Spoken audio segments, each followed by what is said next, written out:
अस्सलाम वालेकुम people, welcome to defence outpost. तो रिसेंटली J-35 एयरक्राफ्ट के साथ एक मिसाइल के बारे में काफ़ी ज़्यादा डिस्कशन हो रही है, स्पेशली पाकिस्तान एयरफोर्स के कॉन्टेक्स्ट में। किस तरह से जब हम J-35 एयरक्राफ्ट को अक्वायर करेंगे, अपनी सर्विस में शामिल करेंगे, तब ये पर्टिकुलर मिसाइल जो है वो किस तरह से हमारे जो J-35 के एयर ऑपरेशंस हैं उनको हाईली इफेक्टिव बना सकती है। तो आज जिस मिसाइल के ऊपर हम बात करने वाले हैं वो चाइना की जो लॉन्ग रेंज की PL-15 air to air missile है, उसका ही एक वेरिएंट है जिसे LD-8A के नाम से जाना जाता है। तो इसका जो बेस वेरिएंट है यानी कि PL-15 वो एक एयर टू एयर मिसाइल है। उसको डिज़ाइन ही एरियल टारगेट्स को हिट करने के लिए किया गया है। इसने अपनी जो कैपेबिलिटी है उसको रिसेंटली कॉमेट में प्रूव किया है, जहां पर ऑलमोस्ट 200 किलोमीटर तक एक इंडियन एयरफोर्स का जो एयरक्राफ्ट था वो शूट डाउन किया गया था। इसमें कोई डाउट नहीं है, लॉन्ग रेंज की मिसाइल है, काफ़ी ज़्यादा कैपेबल है। और इसी एग्जिस्टिंग कैपेबिलिटी के ऊपर बिल्ड करते हुए चाइना ने अब इसका नया वेरिएंट इंट्रोड्यूस करवाया है LD-8A के नाम से, जो कि इसी फॉर्म फैक्टर में आता है, इसी शेप के अंदर आता है। लेकिन इसका जो प्राइमरी रोल है वो एयरक्राफ्ट को टारगेट करना नहीं बल्कि एयर डिफेंस सिस्टम्स को टारगेट करना है। यानी कि एसेंशियली ये यहाँ पर एक एंटी रेडिएशन मिसाइल है और इसका जो रोल है वो एयर टू एयर टारगेट्स को हिट करने के बजाय अब एयर टू सरफेस टारगेट्स को हिट करना है। तो इससे पहले जो चाइना की primary air to air missile थी SD-10 या फिर PL-12, वो भी यहाँ पर आपको पता है कि पाकिस्तान एयरफोर्स के साथ सर्विस में है। तो पाकिस्तान एयरफोर्स उस SD-10 का भी एक जो एंटी रेडिएशन वर्जन है उसको इस्तेमाल करती है जिसका नाम LD-10 है। और वो जो LD-10 मिसाइल है वो भी सेम SD-10 की तरह ही दिखता है, यानी कि PL-12 की तरह दिखता है। फॉर्म फैक्टर बिल्कुल सेम है, मिसाइल की जो शेप है वो एग्जैक्टली सेम है। डिफरेंस कहाँ पर है, इसका जो सीकर है उसको एक एंटी रेडिएशन सीकर के अंदर चेंज किया गया है।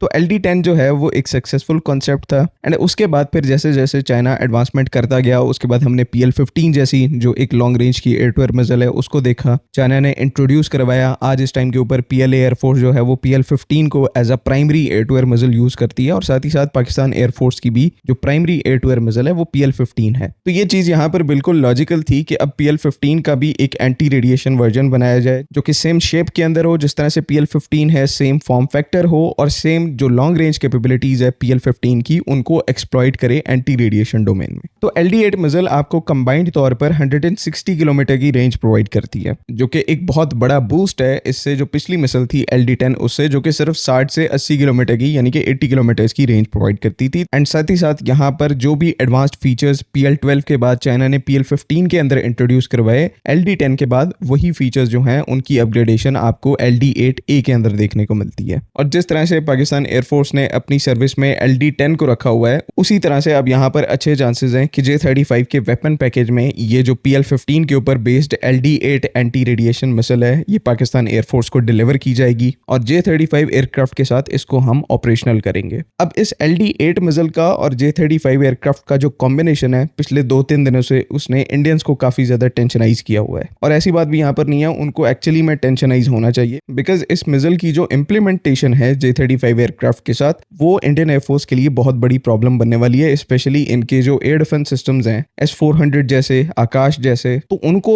इस टाइम के ऊपर जो सबसे बड़ा थ्रेट पोज हो रहा है उसी को लेकर यहाँ पर काफी ज्यादा डिस्कशन हो रही है। अब वीडियो के शुरू में हमने मेंशन किया था और आपको पिक्चर से भी देख के लग रहा है कि ये जो LD-8 मिसाइल है ये एंटी रेडिएशन मिसाइल है, लेकिन इसका जो फॉर्म फैक्टर है वो बिल्कुल PL-15 मिसाइल की तरह है। यानी कि कोई यहाँ पर एडिशनल लेंथ नहीं है, कोई वेट नहीं है जिसकी वजह से किसी एयरक्राफ्ट को इसको कैरी करने में कोई डिफिकल्टी हो। J-35 एयरक्राफ्ट का आपको पता है कि एक प्रॉपर स्टेल्थ एयरक्राफ्ट है जो कि अपने इंटरनल वेपन बे के साथ आता है और क्योंकि यहाँ पर PL-15 को लगाया जा सकता है तो ऑटोमेटिकली यहाँ पर LD-8 जो है वो J-35 के साथ इंटरनल वेपन बे में कैरी करने के लिए कंपैटिबल बन जाती है। तो इस मिसाइल को कैरी करने का J-35 एयरक्राफ्ट को जो सबसे बड़ा एडवांटेज होगा कि वो एयरक्राफ्ट अपनी जो टोटल स्टेल्थ कैपेबिलिटीज हैं उनको रिटेन कर पाएगा, यानी कि उसको एडिशनल अपने एक्सटर्नल पाइलॉन्स के ऊपर कोई वेपन सिस्टम कैरी करने की जरूरत नहीं है, जो कि पहले ऐसा केस आप कह सकते हैं कि नहीं बन सकता था बिकॉज एक एंटी रेडिएशन मिसाइल जो है, मिसाल के तौर पर आप CM-400 AKG को ले लें तो उसका साइज काफी बड़ा होता है, इंटरनल वेपन बे में उसको कैरी नहीं किया जा सकता, जिसकी वजह से ऑब्वियसली J-35 के साथ ऐसा केस होता तो उसकी जो स्टेल्थ है उसने कॉम्प्रोमाइज हो जाना था। और एक सोफिस्टिकेटेड एयर डिफेंस सिस्टम के सामने आप अपने स्टेल्थ को कभी भी कॉम्प्रोमाइज नहीं करना चाहेंगे। ये जो LD-8A एंटी रेडिएशन मिसाइल है ये इस बहुत बड़ी प्रॉब्लम को बहुत अच्छे तरीके से सॉल्व करती है बिकॉज इसको आराम से बगैर किसी प्रॉब्लम के J-35 अपने इंटरनल बे में कैरी कर सकता है और एक बहुत बड़े नंबर में कैरी कर सकता है। इवन यहाँ पर कॉम्बिनेशंस में कैरी किया जा सकता है जहां पर एक ही J-35 जो है वो PL-15 को भी कैरी करेगा और इस LD-8A मिसाइल को भी कैरी कर पाएगा। अब प्रॉपर स्टेल्थ मेंटेन करने का फायदा J-35 को क्या होगा कि J-35 जो है वो S-400 S-400 के और ज्यादा क्लोज जाकर अपने जो इस LD-8A वेपन है उसको एम्प्लॉय कर पाएगा। और ऐसा करने में एनिमी एयर डिफेंस सिस्टम के जो डिस्ट्रक्शन के चांसेस हैं वो बहुत ज्यादा बढ़ जाते हैं। इवन अगर आप यहाँ पर डबल टैप स्ट्राइक करते हैं तो एनिमी एयर डिफेंस सिस्टम की जो न्यूट्रलाइजेशन है वो ऑलमोस्ट कंफर्म हो जाती है। तो असल में यही वजह है जिसकी वजह से LD-8 और J-35 एयरक्राफ्ट का जो कॉम्बिनेशन है वो इस टाइम के ऊपर कईयों को बैड ड्रीम्स दे रहा है। इवन यहाँ पर सिर्फ LD-8 मिसाइल नहीं है, कुछ ही दिनों पहले हमने पाकिस्तान के एक इंडिजिनस स्टेल्थ क्रूज मिसाइल के ऊपर बात की है जिसका नाम रसूब 250 है। ये भी एक ऐसा क्रूज मिसाइल है जो कि आने वाले टाइम में J-35 एयरक्राफ्ट के इंटरनल वेपन बे में फिट किया जा सकेगा और इसकी तो रेंज भी यहाँ पर LD-8 से तकरीबन दुगनी है, यानी कि 350 किलोमीटर्स की है। तो इंडिया के एयर डिफेंस सिस्टम्स के अगेंस्ट में हमारे पास चाइना से भी ऑप्शंस मौजूद हैं और उसके बाद हमारे पास इंडिजिनस जो केपेबल ऑप्शंस हैं वो भी यहाँ पर मौजूद हैं। ऑब्वियसली अच्छे चांसेस हैं कि हम दोनों ही कैटेगरी के वेपन सिस्टम्स को J-35 एयरक्राफ्ट के साथ आने वाले टाइम में ऑपरेशनल करेंगे और ये सारे जो बेनिफिट्स हैं ये एक स्टेल्थ एयरक्राफ्ट को ऑपरेट करने के साथ आपको मिलेंगे। तो इसी वजह से यहाँ पर कहा जाता है कि जैसे ही पहला स्टेल्थ एयरक्राफ्ट पाकिस्तान में लैंड होगा, साउथ एशिया की जो वॉर डॉक्ट्राइन है वो कंप्लीटली चेंज होकर रह जाएगी। बिकॉज पाकिस्तान एयरफोर्स एक ऐसी फोर्स है जिसके पास पहले से ही एक्सटेंसिव एंटी रेडिएशन ऑपरेशंस को चलाने का जो एक्सपीरियंस है, वैल्यूएबल एक्सपीरियंस S-400 जैसे एयर डिफेंस सिस्टम के अगेंस्ट में वो पहले से ही मौजूद है। शाहीन एक्सरसाइज में जो कि चाइना के साथ होती है वहां पर ऑलरेडी हम इसको प्रैक्टिस करते आ रहे हैं सालों से और मोर रिसेंटली मई के मंथ में